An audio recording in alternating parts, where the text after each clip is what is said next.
Howdy, howdy, folks. Welcome back to Hoot. Oh, no, that's your line. What? Oh, you can introduce it, Mike. Here we go. Howdy, howdy, folks. Welcome back to Hoot and a Half. I'm your host, Mike Sheffer, here with my co-host, Matt King, the half and the Hoot and a Half, for those asking all these years. Big reveal. Turns out Matt's the half, I'm the Hoot.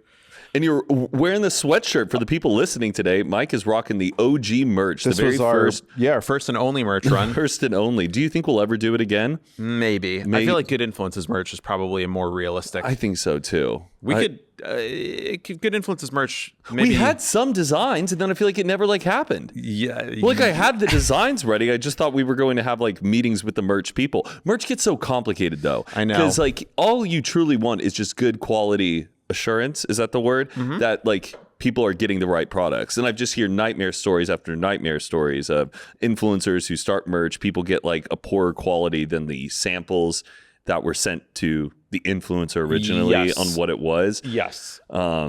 Do you think people are still buying merch? It's not 2018 anymore, you know? I know. I feel and honestly, our audience has grown up a bit, and they're, I think, a little bit more budget conscious. Yes. They're students. They're spending their money and stuff. It used to be, I feel high school kids using their parents' credit cards to buy merch, and now it's they're in college or post-college, and they're trying to save their money. When you were younger, was there ever a merch of a band or anything?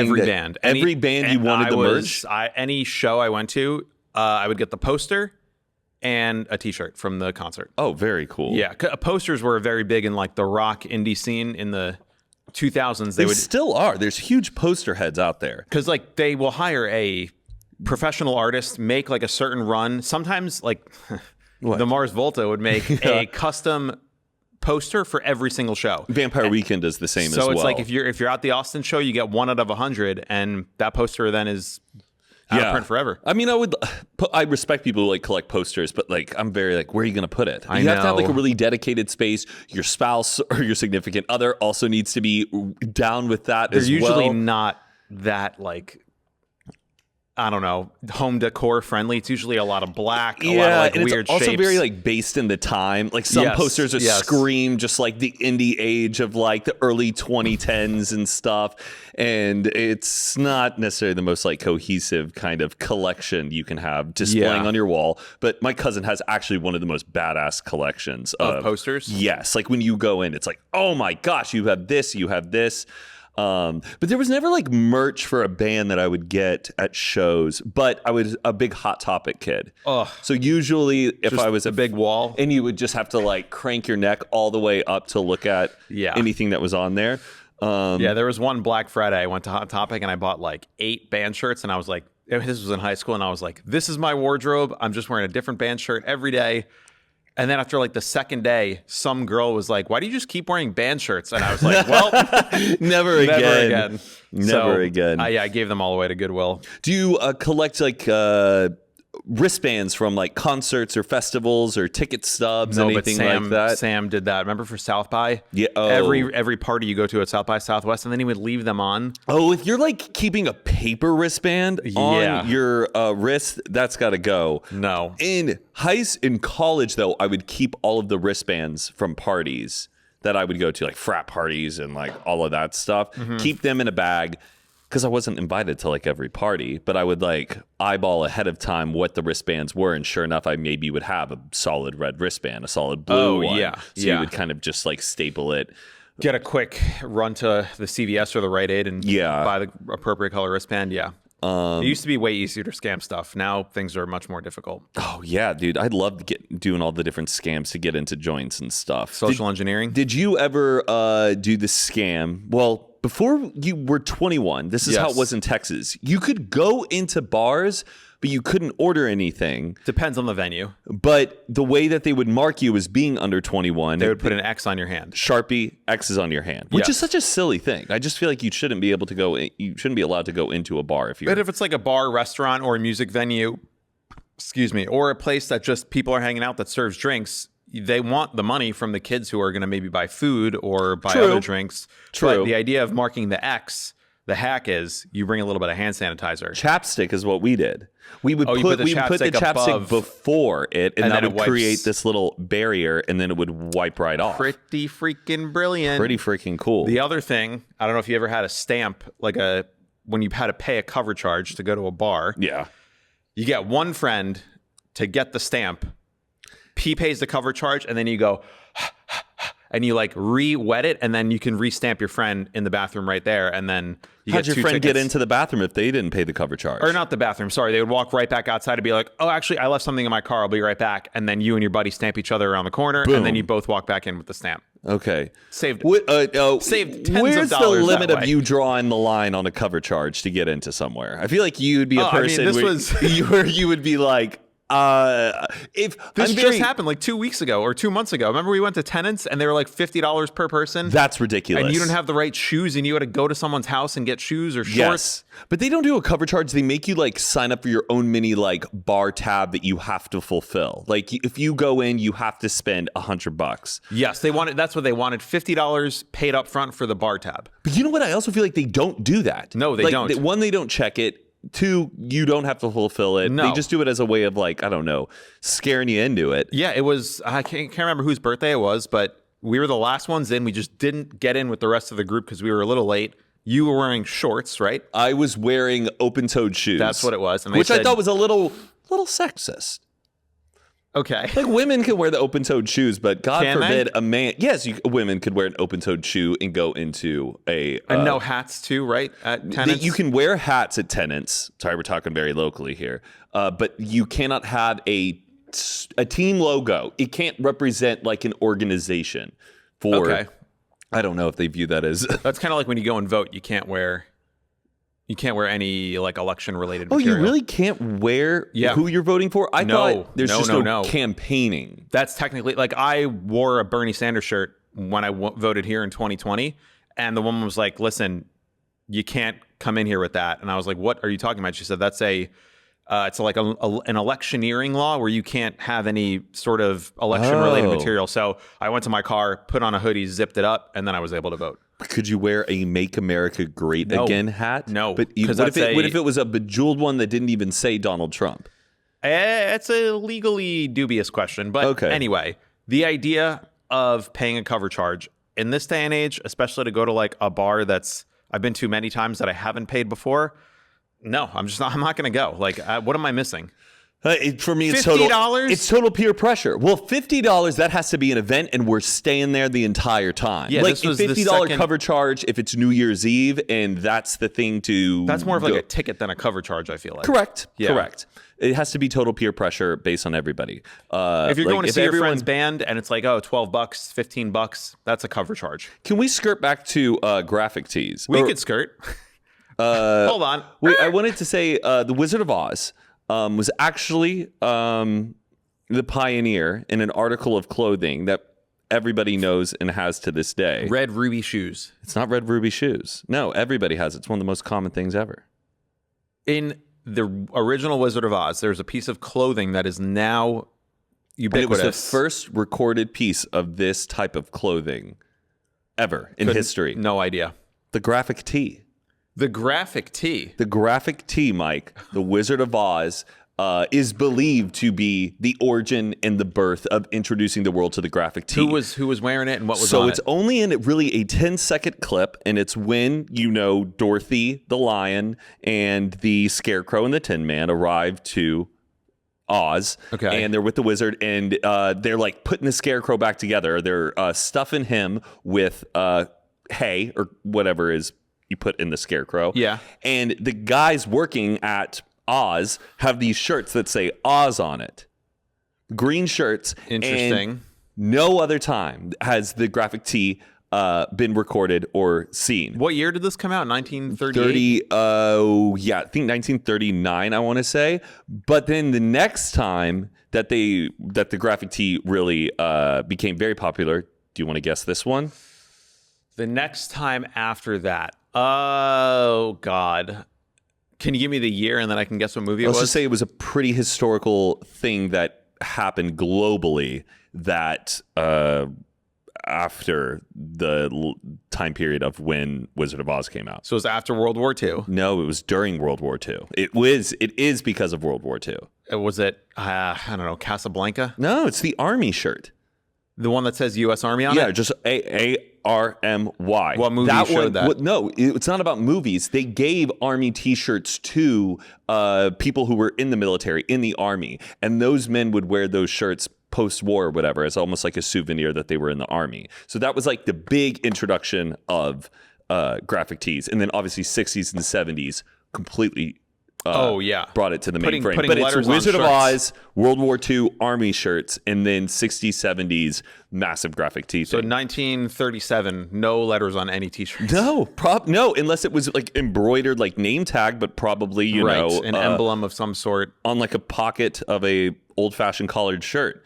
But pretty wild that like a graphic tee did not exist up until that moment in time. Yeah. I always think it's really fascinating people who are like hunters of finding the first origin of something that ever existed. Yes. That's like a really cool path to like go down. The first editions of things. Yes. Like there was, you know, the universal S symbol that we all drew in our notebooks where 100%. You did the 3 lines, you connected them diagonally, and you had this block letter. Awful looking S, but every kid in the 90s, 2000s was putting in their notebook. And somebody on YouTube, I'm pretty sure you can just go like the universal S symbol documentary, went to try to figure out where that symbol came from.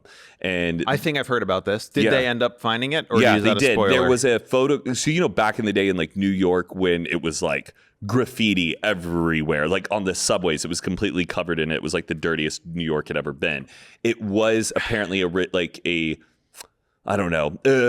viral tag that you could do back then for. And that's how people found it? Yeah, that's what the first documentation is, a photograph of a graffiti symbol in like... But we don't know who it was. We don't know who it was. I don't think so. Maybe the documentary touches on that, but it's pretty cool. But, But nowadays with like, I feel like social media, TikTok, we can so easily find the origin of like worldwide global trends. Oh, like, yeah, completely. We're guys. Of course we're going to blah, blah, blah. That's like a thing now. That's just like a kid that we know, right? That's Brandon Cohen. Like he made that. Like there was in a Super Bowl commercial. So now culture is like, we can know everything all the time. It's got to feel really good when you like... You originated something that like was a cultural staple at the time. Like when Nick Coletti did Dude, like him and Getter. Like that went global. I was saying that back in New Jersey when I was still like that came out what 12 years ago, 10 years ago? Yeah. That's got to feel really, really good. Dude. Then there's like ones that, you know, have been like... What was it? Carne asada? Oh, yeah. A carne asada. There's so many different versions of it. But I'm also fascinated by ones that are like, you know, playground sayings and jingles and stuff that get spread. Marilyn Manson rib rumor. What? Marilyn Manson. Oh, Marilyn Manson, how he had a rib removed so he was able to auto-fellatio himself. 1998, pre-internet, every single kid in a elementary school playground also heard that rumor. Richard Gere and the gerbil. Yes, and people also say Sylvester Stallone actually started that rumor, and him have like beef about it. I do wonder, now that I'm thinking about it, you remember they used to have those like Weekly Inquirer magazines at the National Enquirer, and it would be like, Bat Boy discovered, lady gives birth to alien son, like Octo Mom, like her maybe, or Michael Jackson revived from the dead, or I guess he was alive. Or Elvis Presley's still alive. Yes, maybe that's where those rumors started, and people were just that got distributed into every local grocery store. Maybe that's the answer. Maybe that could be probably where it started. And then this one, or Jingle Bells, Batman smells, Robin laid an egg, the Batmobile lost its wheel, and the Joker does ballet. The Joker does ballet? What do you got? The Joker ran away. Oh, no, Joker does ballet. Whoa. See, that's another one where a bunch of different people have these different variations of. You know the Addams Family one? Oh, like... The Addams Family started when Uncle Fester farted, and that's why they are. Oh, now we don't say it anymore, but that was a big one. Wow, no, I didn't know that one. That was a big one on the high school playground. I'm trying to think not high school. Jesus, the high school playground, like third grade. Did you guys have a playground though at your middle school? Well, yeah, ours was like an athletic playground. Where monkey bar, like an Al-Qaeda training camp, like monkey bars and ropes. Monkey bars, ropes, pull-up bars. It was this like training playground, but we didn't have a play. No, we had like a big field, basketball court, outdoors, and like a jungle gym of sorts, but it was mostly playing football and basketball. Okay, tetherball? No tetherball. That's like Napoleon Dynamite. Did people actually play that? Yeah. Dude, we played tetherball all the time. Who's we? Isn't it a one-person sport? It's a two-person sport. I don't even know how it works, honestly. Tetherball? Tetherball. All I did in elementary school was play tetherball at recess. That's not a special needs game? I don't think so. I would play it with disabled kids, of course. Mm-hmm. We were fully immersive.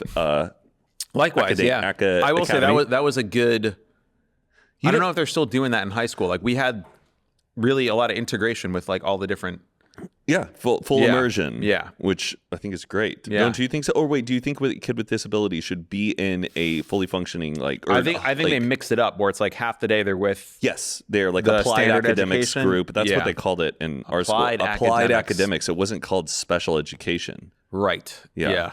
We'll be right back after a quick word from today's sponsor, Diet Smoke. Hey, Hoot and a Half listeners, Black Friday and Cyber Monday are here, and Diet Smoke has incredible deals just for you. Introducing their brand new Blue Dream Gummies, crafted to deliver an uplifting, perfectly balanced buzz with every bite. Diet Smoke's award-winning gummies are your ultimate solution for a smooth and controlled THC experience. Replace that evening glass of wine, unwind naturally, or enjoy a mellow high to help you through the holiday season. Diet Smoke has got you covered. Here's why you'll love them. Brand new Blue Dream Gummies. With a sweet berry flavor and uplifting effects, these gummies are perfect for the holidays.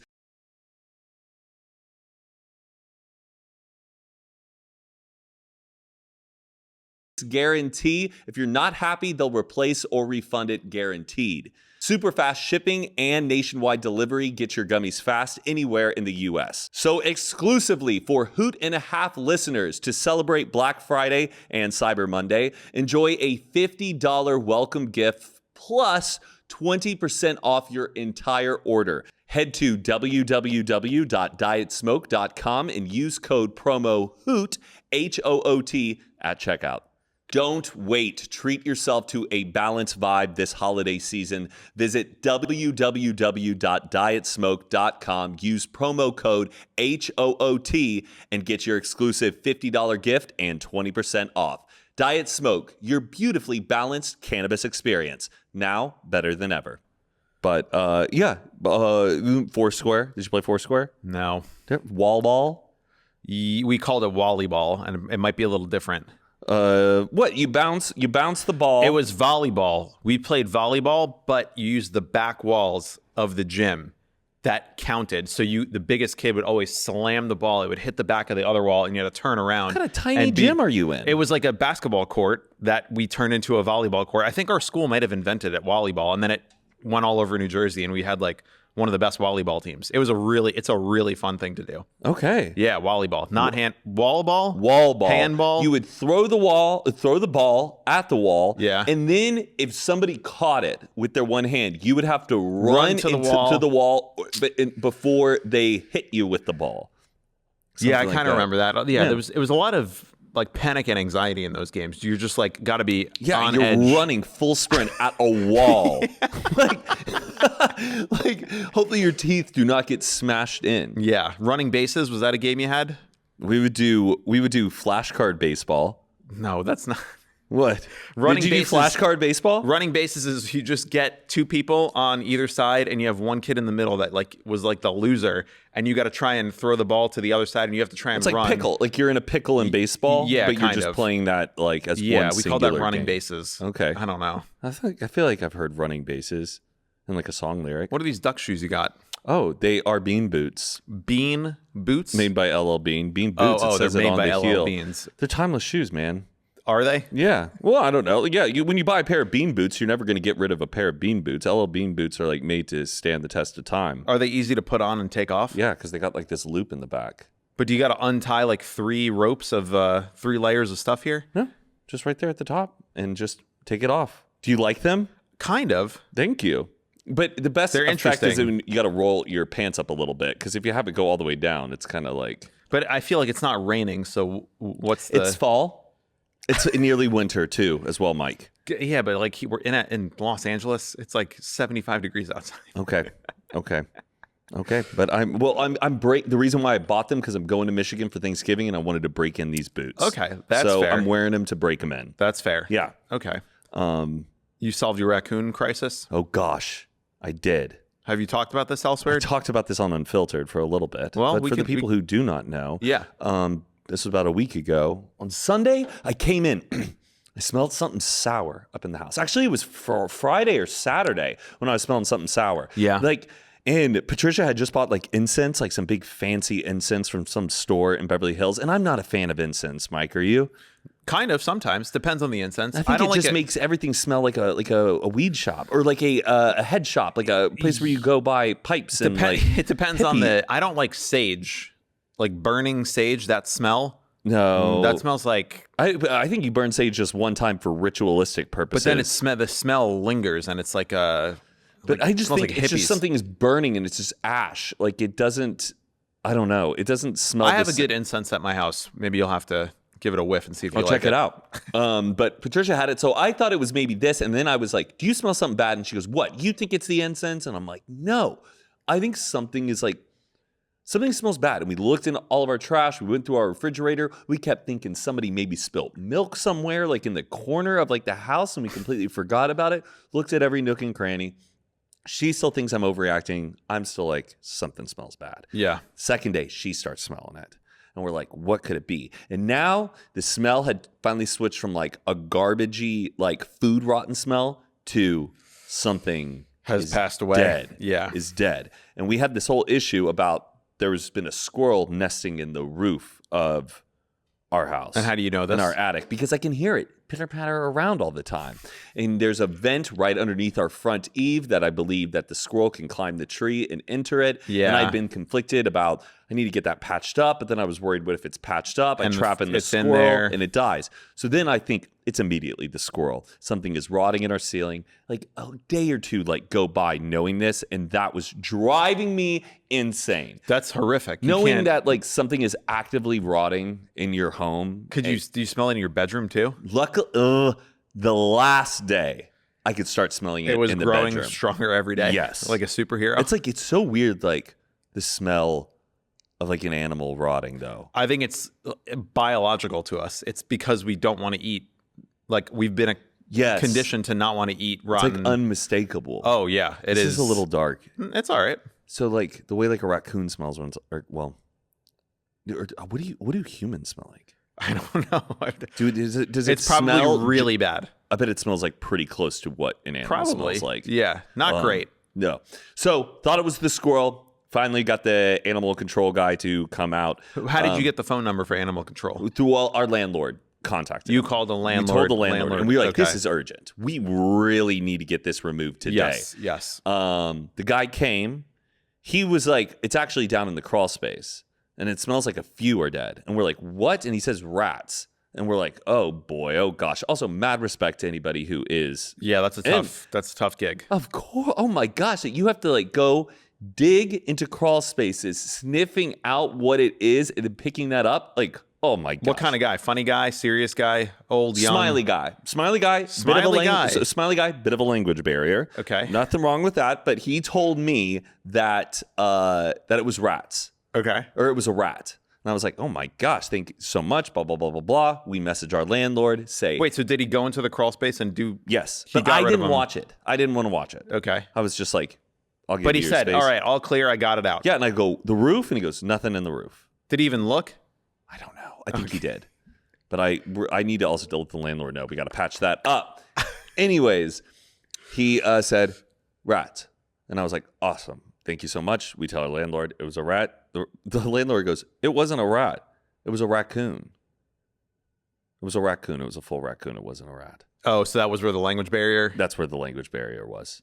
And so she found out it was a raccoon. Yes, because I think he was able to like fully like type it out to her and translate everything to him. But yeah. Did the smell go away instantly? He put lye in it. Okay. And it was like still kind of there, and then it went away, and now we don't smell it anymore. Oh God, that would be. That's like a movable offense. If your house just smells like a rotting carcass for like a month. Thank goodness we were home for this. Can you imagine we were gone for like Thanksgiving? Your whole house would be, you probably need to repaint. Oh yeah, I would have to go like stay at a friend's house or something. Like just to, but apparently like rigor mortis, the process of it eventually can get to a point where then you don't smell it anymore at all because it's like fully. Oh, it's just digesting. Yeah, like there's nothing else to rot because it's completely rotted away, which is even grosser. Well, are you going to do patching? Are you going to patch it up before you go on Monday? No. Just put a little towel in there, at least something. I can't get up. It's so complicated. I wish you got to see it in person and you'd be like, okay, that's a little difficult if you understood. Okay. How are things going on your own home front? Have we confronted your neighbor for the people who didn't listen to this? Will be out, I think, before the Good Influences episode. So it's a little backwards, but on Good Influences, I talked about that my neighbor upstairs was playing drums, electric drums, till 2 a.m. And it kept me up, and it was really frustrating. And I woke up with my jaws clenched and my fist clenched, and I was just so angry.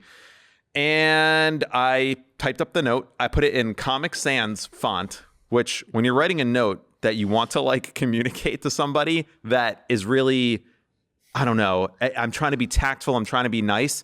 I went through a bunch of different fonts. Comic Sans, Mike? Matt, listen to me. I went through a bunch of different fonts, okay? Because Wingdings or Fiesta or like I was just like, it was like a half a page and it was like, hi neighbor, I know Papyrus. I looked at Papyrus. It was too serious. Every font was just too serious. Should put lemon juice on it and like burnt the edges and like and then ironed it to make it like look like an old treasure map from Pirates of the Caribbean. You should have cut up letters from a magazine and made it look like a ransom note. I mean, I wanted it to be Comic Sans. I think if I got a note that was written in Comic Sans, well, I would immediately think, oh, this is a 65-year-old woman who is living below me. Or just someone who's not that very uncool. Yeah, that's fine. I don't need him to think I'm cool. I've already met him before too. Although it is possible that I just wrote the note and I just said your neighbor downstairs, Mike. I signed it as Mike. I don't know if he remembers that my name is Mike. Signed it in pen or like? No, I put it in an envelope and then I was like, shit, what do I write on the outside of the envelope? Because I was going to tape it to his door because I couldn't slide it in. Yeah. So I just wrote, please read. And then I was like, that's really ominous. Like, please read. Yeah, if I don't know how... But my heart would sink if I came across an envelope. So then I wrote in parentheses, from your downstairs neighbor, Mike, and then a smiley face, which I don't know if that's even more scary. That's nice. That's a nice little touch. Yeah. So I put it up at like 6 p.m. I didn't really knock to like let him know that I left a note. So I don't know. Tape it on the door, put it on. I taped it onto the door. Okay. So I did go to bed. There was zero sounds at all last night. I don't know if that's a coincidence or not. I want to just, after this, I'm going to go and... Could he numerically like figure out then which... Yeah, it's very easy. It's like the layout is the same. It's 3 floors and it's like pretty clear who's right below you. So I am hopeful that he got the message. I'm going to walk by today and I'm just going to pretend I go on his floor. Yeah. Okay. Well, how am I going to know if he got the letter or not? Oh, okay. Yeah. Good I need to go back up there. I'm going to just casually walk by just in case he happens to open the door at that time. I'm going to have my hood up. I'm just going to like do a quick eye check. Hopefully the letter is gone and message has been received. And we'll see. I think it's interesting how he's using his like primary bedroom as his drum set room. I believe that the layout is different on the second floor than the first floor. Oh. Because I'm right above the garage. And so they like where my room is like adjusted. Yeah, it's like everything's like moved over, basically a full room. So I think his living room is right above my bedroom. Maybe he's just playing Rock Band. No, it's pretty Rock Band. Yeah, those are some professional like sounds. I could tell. I've played electric drums before. I know, like you know what a paradiddle is. Yeah, it's unmistakable. And then so above as below, as they say. I moved into this place. This is a very, what's the word I'm looking for? We'll call it out of touch complaint. Yeah, I moved in. They're supposed to have EV chargers in the apartment, and when I viewed it, there was like 20. Set up EV chargers ready to go in the garage. And they assigned me a parking space and I was like, I'll tell them I want an EV charger like in a week or two after I move in because I was dealing with so many different things, changing over the gas, the insurance, the electricity, whatever. So I move in, my parking space is not an EV spot. I'm like, I just want to see how this works. So I pulled my car in, tried to plug it in, nothing works. The screen just says welcome, you tap it, I tap my card, it's dead. So I call up the people and I'm like, hey, I wanted to get an EV spot. And they're like, Oh yeah, the EVs are set. The EV chargers are set up, but we're waiting for final approval. It could take 6 months to a year for final approval to get approved. And I was like, yeah, exactly. I paid money to live into this apartment, and I'm paying extra for my EV spot, and the EV spot is not available. So I did this whole wild goose chase where I was like Googling my local representative and like the council, city council. Yeah, you may have like a case to like, I don't know, at least reduce your rent because that's not the terms you agreed on. But it was EV disclosed in like I have to check the lease contract. I just want to be able to charge my fucking car at home because it's a pain in the ass to have to drive to a supercharger every fucking week. It's not fun. But so I got bounced around through all the Democratic offices of California. Oh yeah, that's not our jurisdiction. You're on the border of Nithya Ramans, whatever. So I finally get this woman, Geraldine, who sounded like she might be 85 years old. Shout out to Geraldine. So I had to explain to her how EVs work, what the car is, blah, blah, What blah. is this? Yeah, so I called her on Wednesday. She's like, I'm on the case. Call me back on Friday if you don't hear from me. So today's Friday. I'm going to give her a call after this. She's probably having happy hour right now, having some Cosmos with I'm curious to Gertrude see and Doris. How well the wheels of justice in our democratic institutions turn for a concerned how do you citizen. find then like your proper person for your area? I got it wrong. I just Googled who is my representative. California has a thing. I typed in my address, called the first office. They were like, no, you got to call the field office. Called the field office. No, that's not your jurisdiction. You need to talk to the councilman. Oh, you're talking to the wrong councilman's office. We'll send you. It was like 8 phone calls before I got How to many somebody. other EV cars are in the garage though? Not a lot. There's like 4 or 5 other EVs and like probably 50 regular cars. You should leave a note on their cars. Be like, you want to join? Form a Let's union? riot. Yeah. Let's hit the streets. I'm thinking about it. I think I might form a little like union. This sounds very Seinfeld-esque, like what you're like. I there's always some bullshit that I got to deal with. Like I wish I could just. Hey Jerry, there's no EV spots in the garage. So those are my big dramas in life. Thankfully, nothing too egregious, but Okay. that's where I saw the man in the robe because I had to charge my car at the place.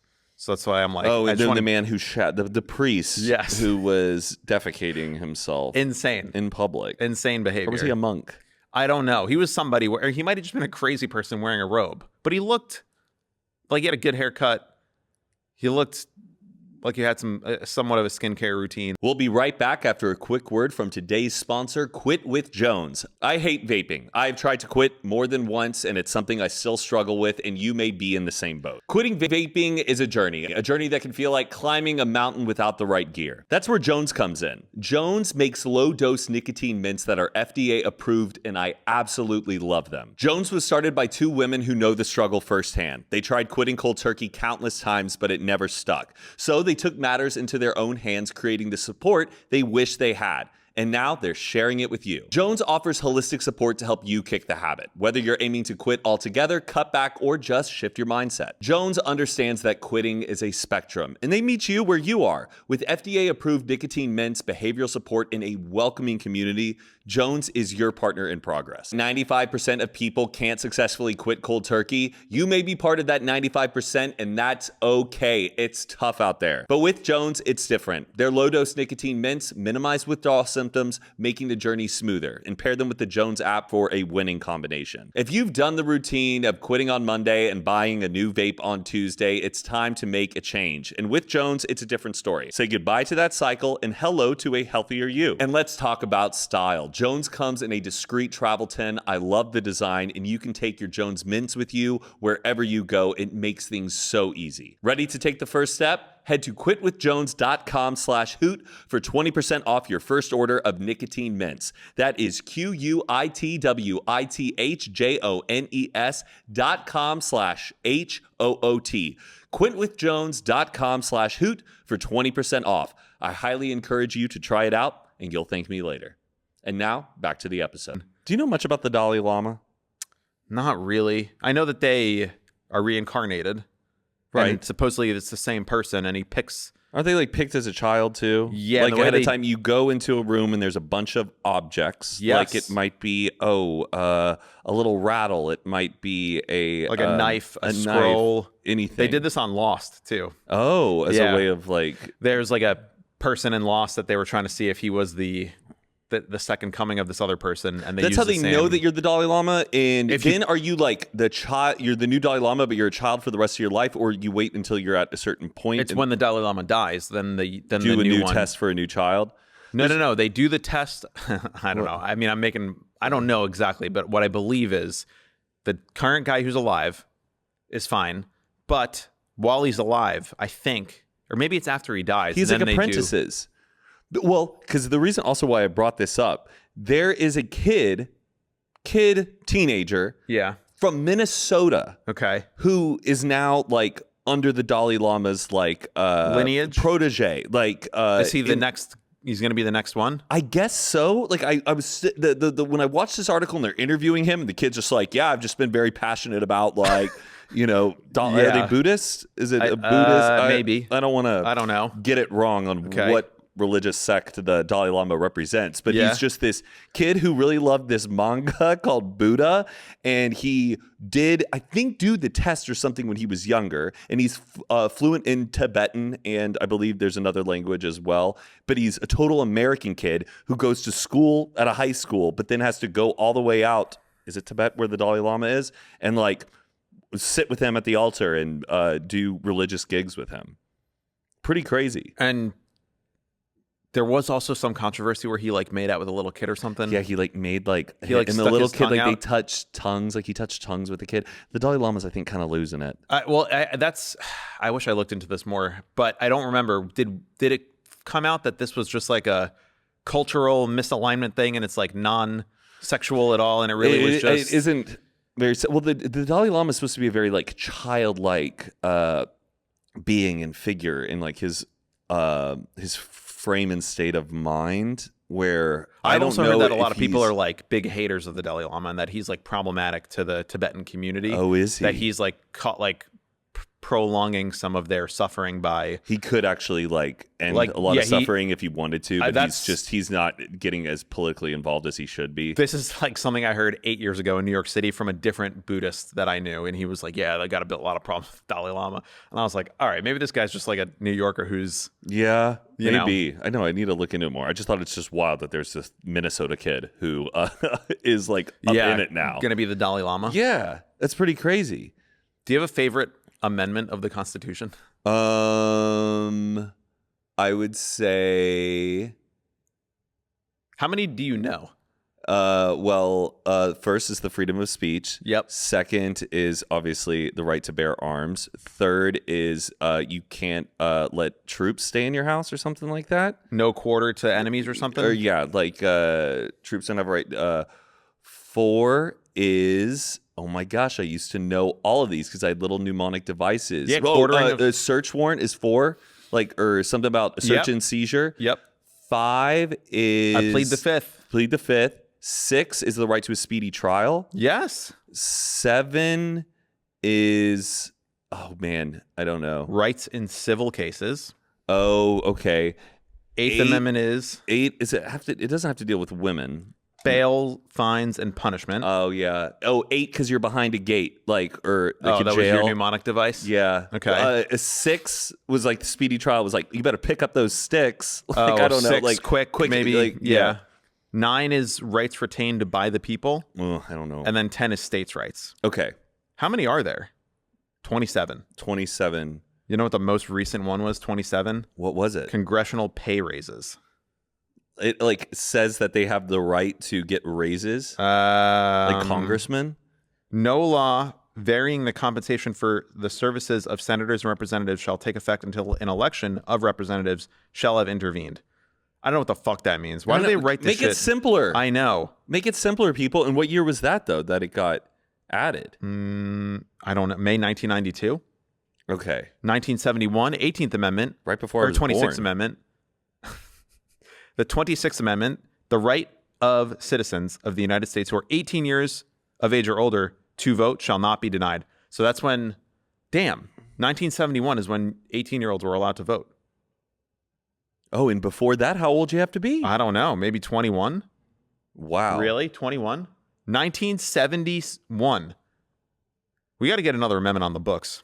What do you think the new amendment should be, Mike? Oh, that's a good question. Probably something that no congressperson can own any stock. Like that could be. I mean, there's ways that's around a little that. controversial. I would say more like maybe like a human rights one. Like no, I don't know. It's just everybody should have every right to everything, like no matter what. Just make it fucking big clarifier. Yeah, just crystal fucking clear. Wow, damn, that was good that you know all the amendments. So do you have a favorite out of all those? I kind of like the right to a speedy trial. That's a good one. I don't know. That just someone has like the right to get a fair trial too. Right. A speedy and fair trial. Unless you get called. Even though it's still the judicial system needs a lot of reform completely. Yeah. But yeah. I don't know. I like that one. What's your favorite one? Probably the First Amendment. Oh yeah, the freedom of speech. Also because it's the number one. Do you feel like our freedom of speech is being threatened, Mike? No. And I think that a lot of people just misunderstand what like Twitter is not anything to do with free speech. Like the government, free speech is preventing the government from saying that you can't say something. Okay. And there are even limits within that. You can't like say I'm going to commit 9/11 and like get away with it. Like that speech is sure, it's free to say that, but it's not consequence-free speech. Did you have a free speech zone on your college campus? No, you didn't. No, I feel like most college campuses like have a free speech zone. What does that even mean? You can just go and like protest and get into debates with people, and it's just this like one area where you can just go and say like whatever you want. I don't think we had that. Oh, I think anywhere is a free speech zone. That's the point of America. Correct, but they do like allocate like spaces where you can go. Like sometimes at parks. Like there's certain parks in cities where you go and it's just a bunch of dudes most of the time when I go and they're all like filming each other and they're just like in these massive political debates. Like, there's one in London that I was like, it freaked me out when I walked by. Yeah, it seems a little cringe, honestly. Yeah, it just seems like really like hostile. Or like those sovereign citizens in Oregon, you know about those guys? Sovereign citizens in Where they Oregon. they reject their US citizenship and they want to just like be in a police-free zone. They don't pay taxes. They do their own policing. They do their own schools. Oh boy, it's like a hyper libertarian insanity. But anyway, what other things that I want to talk about? Have you heard of like this is not an ad. Okay, the Kalishi app. Is that the betting one? Yes. Yeah, dude, these are insane. But they're what is wild like about it is that it's not, we're betting on sports teams. We're betting on like pop culture stuff too. Mm-hmm. Like how many Grammys do you think Charlie XCX will win at the Grammys? Like that stuff. Which one of these actresses will be nominated for an Oscar? Like you can like make these bets right now. Can you bet in the U.S.? I thought that some of this stuff is like not legal in the U.S. I think you can do it in California. I was so surprised that any of this was legal. I can't believe you could bet on the fucking presidential election. Yeah. That doesn't seem...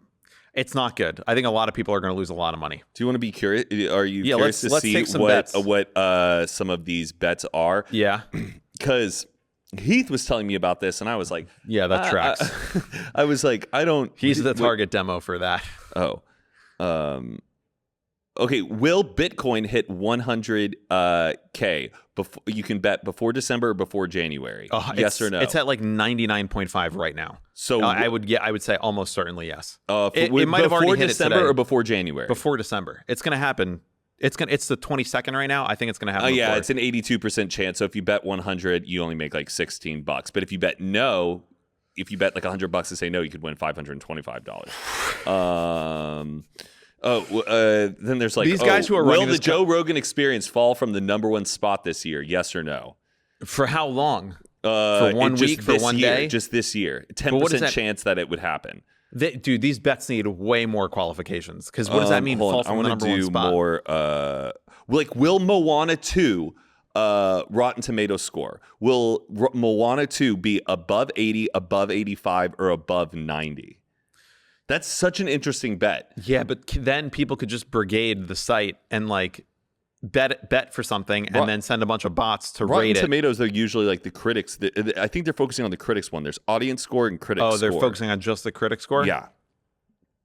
Grammy Song of the Year, like Birds of a Feather, 42% chance. You could bet on the Grammys? Yeah, you can bet on the Grammys. Oscar for Best Picture. Will it be Anora, The Brutalist, Dune Part 2? Like, It's pretty, but people are saying, yeah, like search or Angelina Jolie, a 75% chance that she'll be Best Actress for the Oscars. Which what movie was she even in? Or this is Oscar nominations for Best Actress. This is Angelina Jolie, Saoirse Ronan, Zendaya, Emma Stone, Lady Gaga. Because they haven't announced the nominees yet. So are you going to start placing bets on pop culture, Matt? Probably not. But then I thought it would be fun just to do one. To see if it would hit. That's how they get you, and then you're like, oh, see, I got Buddy, it right. I'm very cynical about betting. Gambling, okay. all of that. You know me. I mean, it's like an epidemic in a lot of the country right now. A lot of people are losing their fucking heads on these sports betting apps alone. It's crazy that they're like if you ever watched a sporting event recently, every commercial is DraftKings and whatever the other ones are. Have you ever bet on a sports game? Do you know what a parlay is? I always see it. I probably should know what it is. A parlay is basically you bet on like two things that are going to happen. Let it ride. I'm going to bet that the Cowboys are going to win, and I'm going to bet that the Green Bay Packers are going to like lose that game. So you have to bet in order to win. Those two bets both have to hit, and there can be like level parlays. And I'm assuming the more you include in your suggestion, the higher your payout is. Yeah, pretty much. It just, I don't know, man. It seems so. We work hard for our money. Why would you give it to like a company? Like. It's just, I don't know. It's insane. Okay. Have you ever bet on sports? Casually with like friends. Yeah. And I've won every sports game I've ever betted on. That's a pretty good hit rate. 100%? 100%. How much in dollars did that equal to? $50. You know how many games it was? One game. It was one game. Okay. Yeah. So that's like, those are pretty good odds then. Oh, yeah. Yeah. I don't think I would bet on what Adam does is he bets against the team that he wants to win. So that so he gets a little something out of it. Yeah, he's either happy that his team won and he's happy to lose the $20, or if his team loses, hey, I made $40. That's a great way to look at it. That's how we. Because you, in a way, you like paid for them to win, you could say like, I paid $40 to like help them win. Yes. In a way, or you get the satisfaction of them winning is worth more than the $20. Ooh, I kind of like that. So he bets against the team, but he's still upset either way because it's like.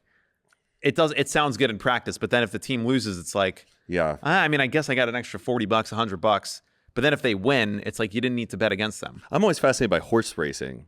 That seems fun.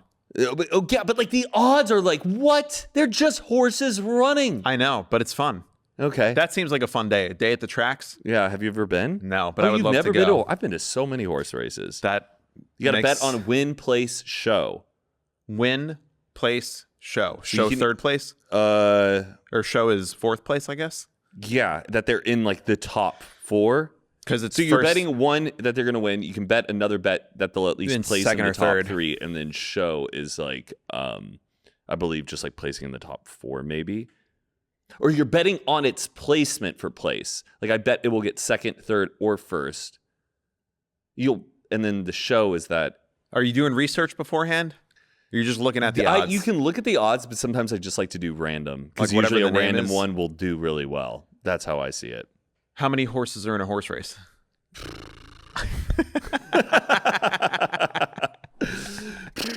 I don't know. I would say 12, 18, no, 12 horses. 12 horses. Any other animal sounds you could do? I love doing like a bird sound, like. Whoa! Wait.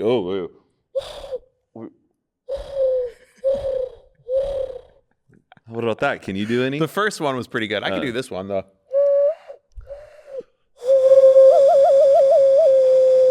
It's pretty good. That's pretty damn good. How did you learn the first bird one? This one? I don't know. I just kind of did it one day. That wasn't a YouTube video or no. I mean, it's just whistling, older but you're like chopping it up a bit. Like I'm not going to practice it right now, but like that. But that's really good, dude. That's what my alarm sounds like in the morning. Do you do that Apple alarm? Mine's like the dun dun ding dun dun ding dun dun, and it gets a little louder. You use sleep mode? Sleep mode. Yeah, it's one of the focus modes, and then your alarm gradually increases in volume. I think that's already like in the alarms, is that it starts soft and then it just gets louder and louder and louder. When you open your phone in the morning, did it say like, good morning, it's 65 degrees today? No, I don't really. If it does, I just swipe right past that and I see who texted me. I'm not like, oh, is my phone saying like good morning to me? I like seeing it. It's like a little, good morning, sir. Here's your weather for the day. Ah, thank you. Thank you so much. Yeah. You sleep with your phone in the bedroom? Sure. Charging in my nightstand between like my bed and the nightstand. It's like, Within arm's reach? Sure, I could reach down. I don't see it, but it's just down like in the corner. But you get the bet. You're looking at the phone before your feet hit the ground. We'll be right back after a quick word from today's sponsor, ZocDoc. Now, there are some things in life that are okay to be a total crapshoot, like trying a new type of milk in your coffee. Maybe you're an almond guy and you're trying oat. Not a big deal. Or if you're rolling the dice with a new workout class, you did abs yesterday, maybe you'll try arms and legs today. These are very basic crapshoots. It's not a big deal. It's fine. But finding the right doctor should not be a total crapshoot. And with ZocDoc, it's not, because you've got more options than you know. ZocDoc is a free app and website where you can search and compare high-quality in-network doctors, choose the right one for your needs, and click to instantly book an appointment. We're talking about in-network appointments with more than 100,000 healthcare providers across every specialty, from mental health to dental health, eye care to skincare, and much more. You can filter for doctors who take your insurance, who are located nearby, who are a good fit for any medical need you may have, and who are highly rated by verified patients. And you can also see their actual appointment openings, choose a time that works for you, and click to instantly book a visit. Plus, ZocDoc appointments happen fast, typically within just 24 to 72 hours of booking. You can even score same-day appointments. Mike and I both use this, and you should too. It has helped us so much. So stop putting off those doctor's appointments and go to ZocDoc.com/Hoot to find and instantly book a top-rated doctor today. That's ZocDoc.com/HOOT. ZocDoc.com/Hoot. Check them out. Use our link. Book yourself a doctor appointment. And now, back to the episode. Sometimes, yeah, usually I like pull it out just to answer some text, see what's going on. I do the Wordle or Connections? the Wordle. Connections I don't do anymore, man. Oh. I've been more into Cinematrix and Movie Grid. These are... Cinematrix and Movie Grid are basically the same game. Cinematrix is done by, I believe, Variety Magazine, and Movie Grid's its own website. It's a 3x3 grid on the... the y-axis or whatever. We got actors. Okay. And then on the x-axis we got categories. So categories could be Oscar-nominated film, a movie with like 2 words, and maybe a movie with a double letter, or a movie that came out between 1990 and 2010 or something like that. And it'll be like Emma Stone, Angelina Jolie, and Liam Neeson, and you gotta guess them all. And there's one actor per answer, or it's like what movie has all 3 of these actors in it? Sometimes they'll have a little fun. I actually would prefer which one has these 2 people together, but no, most of the time it's... that sounds pretty fun. It is pretty fun. Me is it and like Megan do it. Me, Megan, and Matt Grippy, we really want to do Jeopardy Pop Culture. We missed the deadline to enter as like a trio, but Jeopardy Pop Culture is now a new version of Jeopardy that's hosted by Colin Jost. Whoa. And you go in as a team of 3, only pop culture questions. Only pop culture. This sounds amazing. I know. And Megan was the one who reached out to me and was like, do you want to do this? And I was like, yes. And then I recruited Matt Grippy. We should email the guy that we know from Jeopardy and see if we can get you in the list there. Yeah, I know. It was around, I think it was around like the summertime when it was happening, and we were all like texting, wouldn't it be fun? And then we just didn't make it happen. But now that the season is about to come out in early December, we're also going to study and watch the show. Oh, to like learn how. I feel like, yeah, we'd have a good connection. I also feel like us 3 look like such a good trio. Oh, yeah, that's a nice... Our only concern is that our weakness is sports, but it's pop culture. But the thing is the only overlap would be like, what famous NFL football player did a famous sponsorship with, Taco Bell? Taco Bell. Yeah, like, it's maybe Peyton Manning. Like, it would be something like I'm excited to watch that too. We should do a little watch party. Yeah, absolutely.